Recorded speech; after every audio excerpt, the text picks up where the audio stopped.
नमस्कार आप सबको। मैं डॉक्टर संजू खारी और अब मैं आपको मिलवाना चाहती हूँ हमारे अगले हीरो। जी हाँ, हीरो ही हैं। उन्होंने अपने आप को ओरल कैंसर को हरा के अपने आप को कैसे नेचुरली ठीक किया है, तो मैं उन्हें हीरो ही कहूँगी, a warrior. Rahul Kishore, please कम।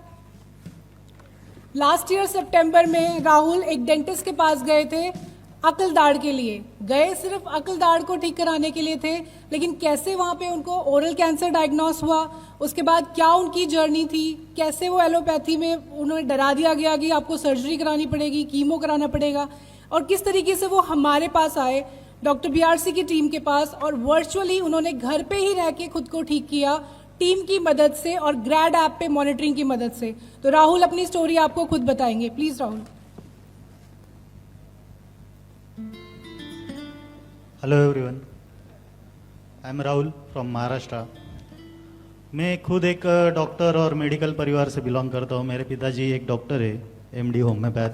मेरे परिवार में ज़्यादातर लोग या तो उनके मेडिकल है या मेडिकल फील्ड से रिलेटेड है, और मैं भी बचपन से हमारा खुद का भी मेडिकल था, उसमें भी बैठते आया हूँ। तो मुझे कभी ऐसा लगा नहीं था कि मुझे कोई इस तरह की बीमारी होगी, और जैसे ही कुछ ऐसा बीमारी होने का कोई वैसे प्रिकॉशन भी हमेशा लेते ही रहते थे।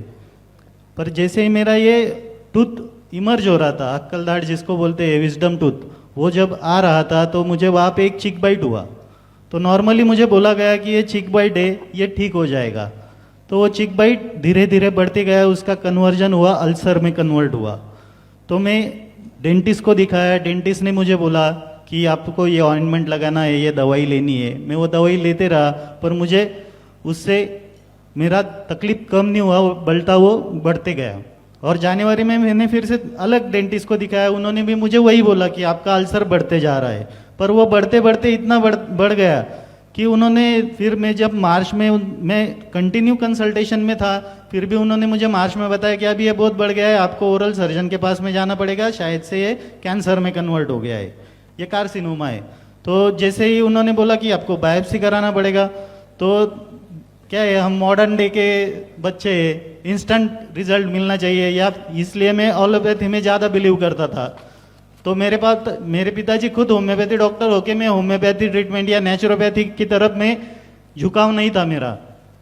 तो फिर जब मैं ऑन्को सर्जन से मैंने कंसल्ट किया, तो उन्होंने बताया कि ये आपको फिर सर्जरी कराना पड़ेगा, ये माउथ का इतना हिस्सा निकालना पड़ेगा, चीक आपका कट करना पड़ेगा। तो तब जाके फिर